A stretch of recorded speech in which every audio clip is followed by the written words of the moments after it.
ভয়ঙ্কর বিষয় করে দিয়ে গেছেন মমতা ব্যানার্জি। ভয়ঙ্কর সামাজিক পরিবেশ, সামাজিক পরিকাঠামো তৈরি করে দিয়েছে মমতা ব্যানার্জি। সমাজকে কিভাবে পঙ্গু করে দেওয়া যায় তার সঠিক রাস্তা দেখিয়ে গেছেন এই পিসি ভাইপোর দল। তাদের সোশ্যাল সিস্টেমটাই তো এইভাবে গড়ে তুলছে। তারা সামনে কাদের দেখছে? শিক্ষকদের দেখছে বেলেল্লাপানা করছে, তাদের দেখছে যে তারা কোটি কোটি টাকা তুলছে, কলেজ স্কুল সেখানে কোটি কোটি টাকার পাহাড়। কোন জায়গা ছেড়েছে এরা? এই জানোয়ারের দল কোন জায়গা ছেড়েছে তা আপনারা এই তৃণমূল পন্থা বলে কিছু আছে, জানি না, চোরপন্থা কথাটা মুখে চলে আসছিল। You're watching News India 1. Stay informed. Stay ahead.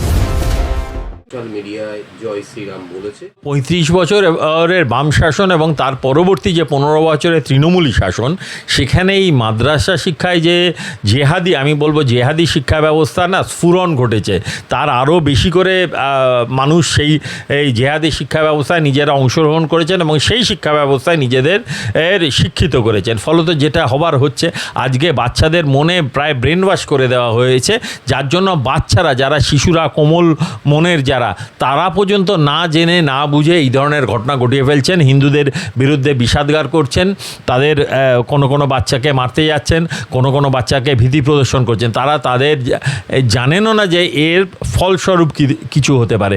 তারা ভারতের সংস্কৃতি, ভারতের ইতিহাস সম্পর্কে একদমই অবহিত নন। যদি ভারতের সংস্কৃতি বা ভারতের ইতিহাস জানতেন তাহলে অন্তত বুঝতেন যে হিন্দুদের এইভাবে ভয় দেখানো, হিন্দুত্ব নিয়ে ভয় দেখানো, হিন্দুত্ব একটা বিশাল ব্যাপার, এটা শুধুমাত্র একটি ধর্ম নয়, it's an way of life.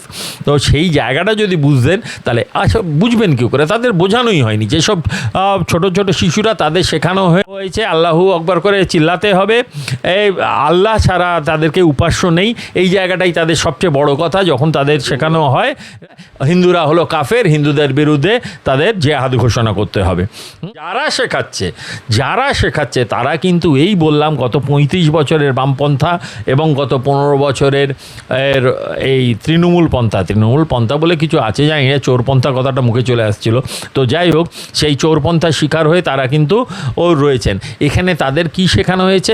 তাদের অ্যাপিজমেন্ট পলিসি সবচেয়ে বাজে যদি হয়ে থাকে, আমি বলবো বামফ্রন্টও নয়, তৃণমূল আমলে অ্যাপিজমেন্ট পলিসিটা লিমিটলেস। যেখানে চলে গেছে, যা করেছেন, তুমি যা বলো, হিন্দু মারো কাটো, ভোটটা আমাকে দিও।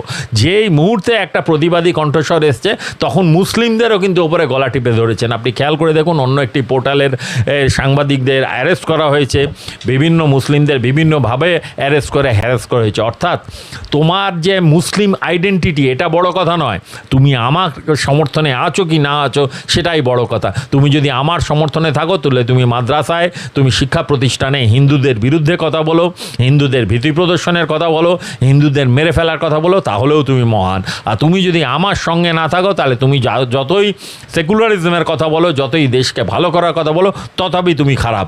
ভয়ঙ্কর বিষয় করে দিয়ে গেছেন মমতা ব্যানার্জি। ভয়ঙ্কর সামাজিক পরিবেশ, সামাজিক পরিকাঠামো তৈরি করে দিয়েছে মমতা ব্যানার্জি। একটি মানে সমাজকে কিভাবে পঙ্গু করে দেওয়া যায় তার সঠিক রাস্তা দেখিয়ে গেছেন এই পিসি ভাইপোর দল।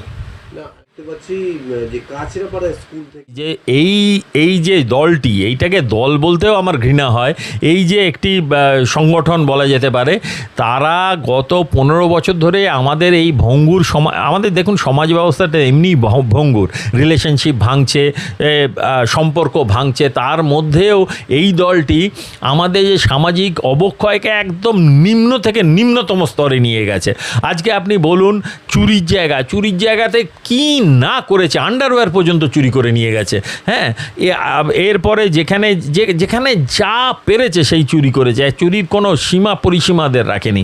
আজকে দেখুন সামাজিক অবক্ষয়টাকে এমন জায়গায় নিয়ে গেছে, যেখানে স্কুল, যেখানে কোমল মনগুলো প্রস্ফুটিত হয়, যেখানে মানুষ তার জীবনের প্রথম পাঠ নেয়, সেই জায়গাগুলোতে তারা নোংরামো চরম সীমায় নিয়ে গেছে।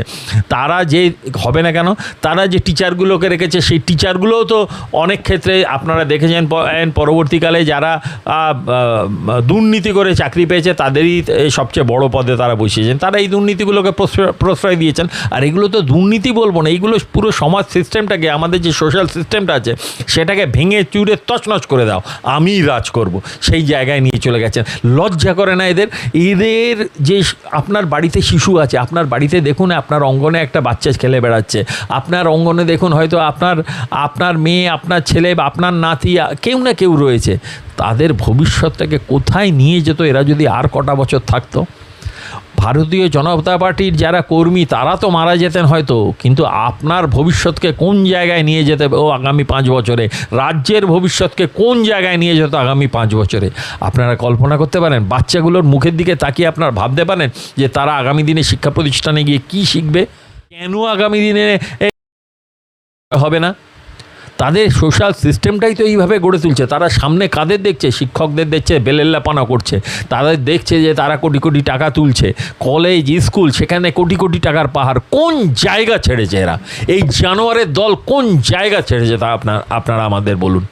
বাংলাদেশের সঙ্গে মিলিয়ে এটা তো পশ্চিমবাংলাকে মিলিয়ে গ্রেটার বাংলাদেশ করার চক্রান্ত এখন ওপেন। আজকে আপনি যদি কাকলি দস্তিদারের একটি বয়ান শুনে থাকেন, তিনি বলছেনই যে তাদের যে সাংসদ ছিলেন, তৃণমূলের যে সাংসদ ছিলেন ইমরান, তার সাথে বাংলাদেশের যে উগ্রপন্থী সংগঠনগুলো তাদের খোলাখুলি যোগাযোগ রয়েছে। এটা একটি সাংসদ অভিযোগ করছেন, আমাদেরও সাংসদ নন, তৃণমূল কংগ্রেসেরই একজন সাংসদ অভিযোগ করছেন যে তাদেরই অপর এক সাংসদ, পূর্বতন সাংসদ, তার সাথে যোগাযোগ রয়েছে বাংলাদেশের উগ্রপন্থী দলগুলো, এবং তারা বিগত যে বাংলাদেশের সরকার রয়েছে সেই সরকারকে উৎখাত করার জন্য তারা কিন্তু সক্রিয় ভূমিকা পালন করেছিল, এবং এই তৃণমূল সরকার তাদের কিছুটা হলেও ফান্ডিং জোগাড় করেছিল। চিন্তা করুন ডিপ স্টেটের কি বড় খেলা চলেছিল, চিন্তা করুন আন্তর্জাতিক কত বড় একটা খেলা চলছিল পশ্চিমবাংলাকে ভেঙে টুকরো টুকরো করে দেওয়ার জন্য, ভারতবর্ষকে ভেঙে টুকরো টুকরো করে দেওয়ার জন্য। বাঙালি হিন্দুদের যে হোমল্যান্ড, শ্যামাপ্রসাদ মুখার্জির স্বপ্নের যে হোমল্যান্ড পশ্চিমবঙ্গ, তাকে মিশিয়ে দেওয়া হচ্ছিল বাংলাদেশের সঙ্গে। তাদের অস্তিত্ব বিপন্ন হতো, তাদের কালচার বিপন্ন হতো, তাদের শিক্ষা ব্যবস্থা বিপন্ন হতো, এবং সর্বোপরি তাদের জীবন বিপন্ন হতো। আজকের এই ঘৃণ্য কীটের দল তৃণমূল কংগ্রেস, তারা চেষ্টা করেছিল আমাদের সমস্ত সোশ্যাল সিস্টেমটাকে বিষিয়ে দেওয়ার জন্য। You're watching News India 1. Stay informed. Stay ahead.